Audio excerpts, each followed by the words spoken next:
Beginning in 2009, Tiger Woods was at the peak of his career.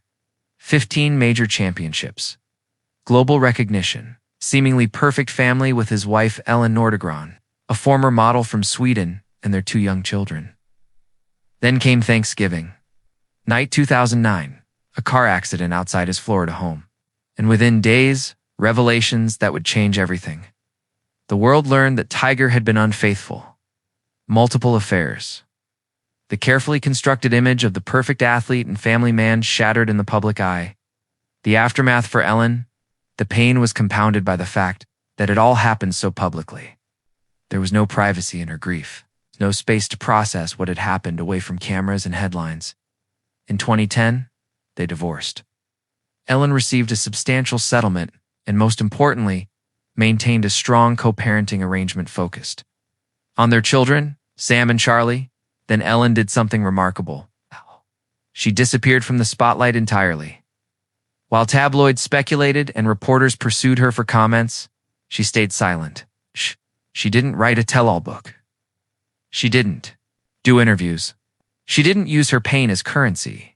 Instead, she focused on what mattered: raising her children, completing her psychology degree, and rebuilding her life on her own terms. Years later, over the years, Tiger worked to rebuild his reputation. He acknowledged his mistakes publicly, underwent therapy, and focused on being present for his children. His relationship with Sam and Charlie became a central part of his identity. Elin, meanwhile, continued her quiet work. She remarried for a time, maintained close relationships with her children, lived a life deliberately away from the media circus that had once consumed her. The reality of co-parenting and Tiger began dating again seriously. It presented new dynamics for their co-parenting relationship. Like many divorced parents, they likely had conversations about new people being introduced to their children's lives. This isn't dramatic. It's not a confrontation. It's what responsible divorced parents do.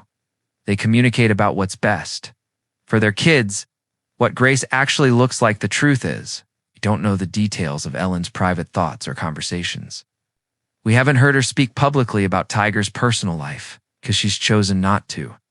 And that choice itself tells a story.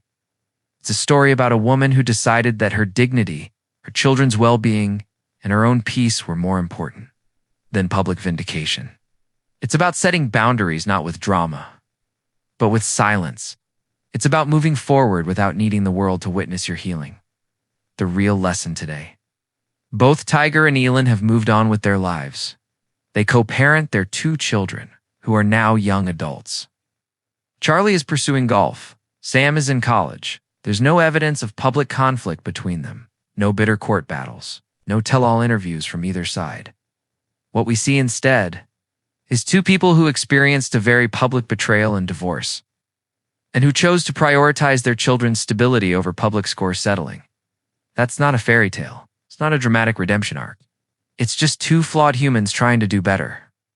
What this really teaches us, the fascination with this story, reveals something about us as viewers and consumers of media. We want drama. We want confrontation. We want wronged parties to publicly destroy those who hurt them.